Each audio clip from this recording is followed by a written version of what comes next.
Kama ilivyozoeleka mara nyingi sisi tukienda sehemu, kuna baadhi ya mambo kadhaa ya kijamii ambayo mara nyingi amekuwa akidili katika sehemu husika, lakini pembeni yangu niko na madam ambaye yeye ni miongoni mwa wajumbe katika serikali ya mtaa ya Mustafa. Lakini pia licha ya masuala hayo tu ni kwamba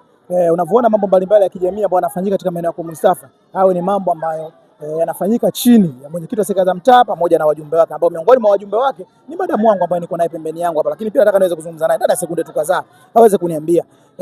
mara kadhaa tumeona amekuwa akifanya masuala kama haya, nini hasa ambacho huwa kinawagusa zaidi, kwa sababu huu ni mwongo wa pili au wa tatu kama sijakosea tangia wameanza zoezi kama hili. Madam, kwanza hongereni sana, lakini pia sisi kama media mara nyingi tukifika mahali hapa ambao kila msimu mko mkifanya tukio kama hili, mnaandaa chakula au kama vile ni sadaka kwa watoto yatima au watoto ambao wana mahitaji maalum. Nataka uniambie muendelezo huu wa tukio lenu la kijamii huwa ni vitu gani hasa vya kimsingi ambavyo mnaviangalia? Pekee kwanza nimshukuru mwenyekiti wetu Fikiri Rajab kwanza, pamoja na sisi wenyewe kama wajumbe wa serikali ya mtaa huwa tunafanya matukio mengi ya kijamii, kwa kuona kwanza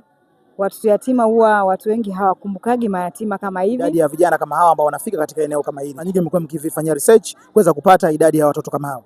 Vitu vya msingi ambavyo tumeviona, kwanza watoto hawa baadhi huwa hawana mahitaji maalum, mfano madaftari, uniform, hata bima za afya huwa wanapata.